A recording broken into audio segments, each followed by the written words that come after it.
For us, and in me as personally as a leader, I'm embracing it. I'm embracing ChatGPT and the artificial intelligence world because the future is yet to be determined. And so it's how we use these tools as an opportunity to not be fearful and to retract like turtles right in our shells and say, no, everybody's going to cheat. No, hold up, time out. Let's learn about it. Let's talk to some experts about it.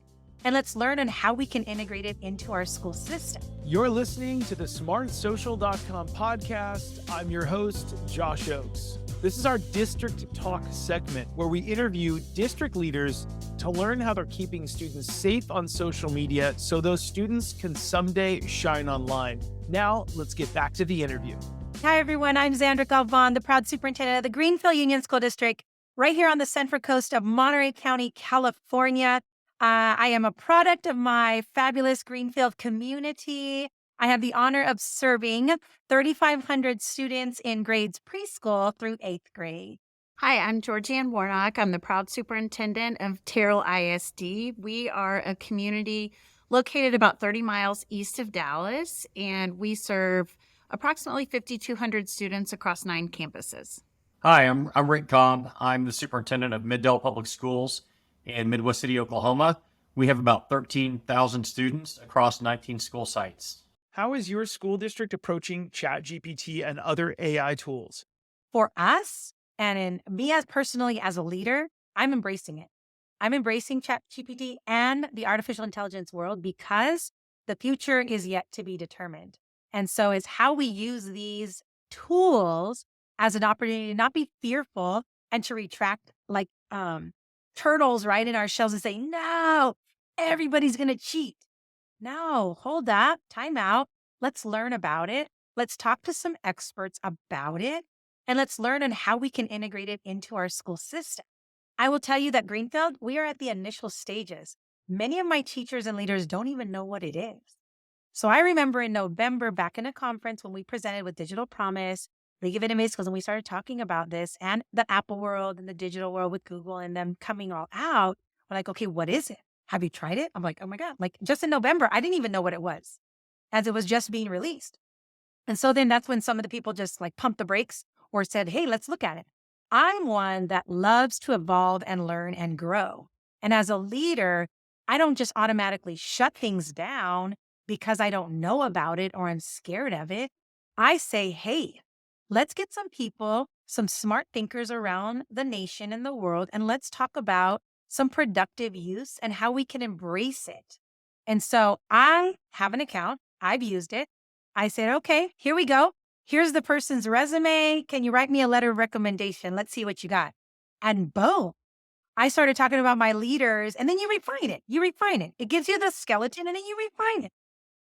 It's open source, right? And so then I said, hey, teachers, what do you think about this? Write me an ELD lesson with this particular standard. I want 3 moments for students to engage with content. And I want you to integrate some talk time for them to be able to do some presentations. I write it in there. It spits out a lesson. Teachers are like, oh my God, wow. Like the whole universe is changing in their mind. So we are still yet to determine what it's all about. But I'm of a mindset of let's figure out what it's about together. And here's what we know. It's a tool. It's an absolute tool. It's a written tool. But guess what? If my kids do something and submit it in writing and you still have a performance task, they still have to demonstrate their knowledge around that topic. So they can't just write about it and submit it and get the A in the paper.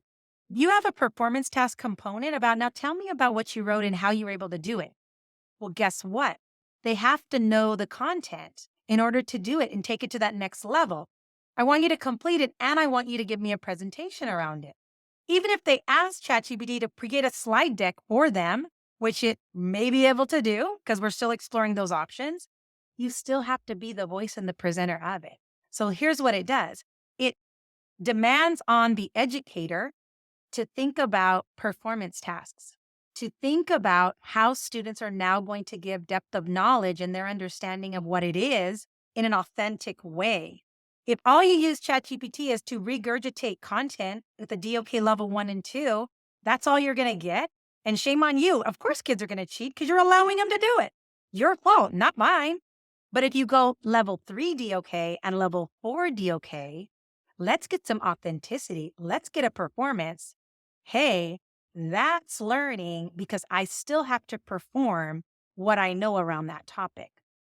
So therefore, we created into a tool to accentuate and to, epitomize and to elevate the learning outcomes. So we are approaching them with caution. So at this point, we're really still trying to learn more about them. I would not be lying if I said I have used the ChatGPT to help draft communications for us, to get a rough draft of something going and then be able to adapt that and modify it. So I think that we're looking at how can we use this as a tool? Where is it a benefit? And just really trying to learn more about it. We're not restricting it at this point. So right now we're looking at how ChatGPT and other AI tools can be used in our schools. We're looking at how they can be used by our students, but we are not going to bury our head in the sand and just blanket block all of these sites from our network, at least not for now. When we see more about how they're being used for different purposes, either positive or nefarious, we may have to change that. But right now, we're just trying to learn more about it. I wouldn't say that our teachers have figured out how to use AI to make their workload easier, or have I heard any real evidence that right now AI is making their jobs harder? So I don't want to jump to conclusions on it just yet. Excellent answer. Are there any positive use cases that you've heard of from students around ChatGPT? Yeah, so right now I think the buzz is just mainly about cheating, to be honest with you. And they think we're taking away jobs from people, writers perhaps, that are like, well, no, that's my jam, writing something and producing something in that manner takes away my voice. No, we still need that. Absolutely. This platform is now, utilized for different things that we are yet to be determined. But I think the fearfulness of people is the cheating factor, that the creativity in writing is now going to be taken away because now a machine, can spit that out instead of you. So I think that's probably the fear of if that's your bread and butter, writing is your bread and butter. If you're a company that, does things with that, you might be fearful because now a robot, open source, artificial intelligence can do that for you. For me in the district, it's still preliminary, honestly. We haven't even had, workshops with teachers because as this is all unfolding at a really rapid pace, we were already had other topics that we were really focused on. And because we have, the older kids, the oldest we have in our district right now is 7th and 8th grade. And so they might not have been as savvy with that yet. And as it was evolving, teachers already knew through progress monitoring with existing kind of performance tasks where kids were. And so if a kid automatically became an A student in their writing and they were like a C student and still learning in there, the question is asked, well, show me how you did that and help me understand because that's great. But, how did you come to this? And so that would be the only instances where we're kind of curious about like, how did, this person automatically become an exceptional writer? Then you kind of pause and ask the kind of questions with that. But I would say we're still in the preliminary stages, but I think excitement is still around there of like the possibilities with it. Yeah. So thinking about ChatGPT with teachers, I could go into ChatGPT, and we're in Texas, our essential knowledge and skills are set up by the state. I could go in and say, write a lesson detailing the causes of World War II according to the Texas Essential Knowledge and Skills for 8th grade. And it is going to pull out a pretty incredible, good starting place as a lesson plan. So I think that there is some experimenting with that. How can we use this to draft tools? But I think we're going to have to be really creative about teaching kids academic integrity pieces that come along with those tools.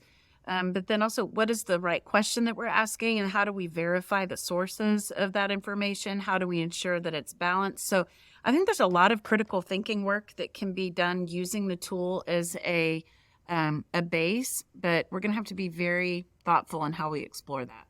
Right now, I haven't heard anything on ChatGPT from students, but it'll be one of the first questions that I ask in the fall when I have my student advisory board get together. I like to just start off with just some culture topics, but then I try to get into academics and just other issues related directly to their school experience. And if they're using AI in their academics or for anything else, my SAB group is a safe place where they can talk about that or talk about, why we should and shouldn't use it. I'm a former English teacher, so we do a lot of pro-con discussions in my classroom or in my SAB group like I was still in the classroom.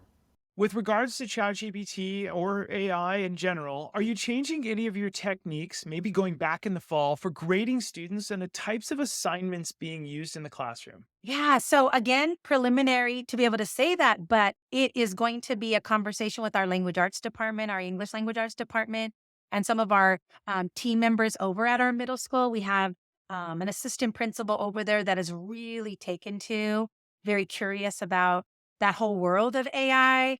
So I know she's embracing it and it's going to bring that to the staff as an early training with them, just so that they're aware of what it does and the possibilities with it. So I would expect during next year, we're going to see some shifts and some changes with regard to it. But again, preliminary stages of people just really exploring and learning, building awareness around it, because some people still don't know it exists. So that is something that we are really just starting to noodle around with. I have the great, I wonder if we're going to be reverting back to just the old blue book, like when I was in college. Yeah, your pen, you got your blue book, you had to open it up when you got in the room and then you could start writing. So I think there's going to be some instances where we're going to be going back to, a little old school to assess certain things on student writing. And then there are a lot of tools, AI tools to catch the use of AI. There's Turnitin. All of those tools are going to start being able to say, yes, there's a likelihood that AI was used in this. Also, just being really candid, sometimes I can tell when a 14-year-old's writing has looked one way all year and then all of a sudden it's markedly different, So, we're, what was that saying? I might have been born at night, but it wasn't last night. So, I think that we also are going to be able to use just how we know kids are and how they function and write, especially in the, that mid space. But it's going to be something that we're going to have to figure out together. But I hope that we do it very slowly, thoughtfully, and intentionally. And I hope that the companies who are on the forefront of the technology are really thinking about the consequences as they roll it out. Right now, we haven't really changed anything about how we're assigning work or grading that work because of ChatGPT and AI. I think we're going to have some specific examples of reasons that we should change something. Right now, any change that we make would be based out of concerns and not out of tangible events. And so it'd be a little bit presumptive. As all of us go into our different summer conferences for different groups, we'll probably start hearing stories, just some anecdotal pieces about how AI has changed teaching and learning in the classroom. And I think that it'll be important for us to soak that up. But until we start seeing it here, I don't know that we need to be prepared to change it. Change much just yet. It might be premature. Thanks for listening to our smartsocial.com podcast. I'm your host, Josh Ochs. This was our District Talk segment where we interview school district leaders to learn how they're keeping students safe on social media so those students can someday launch into their future by shining online.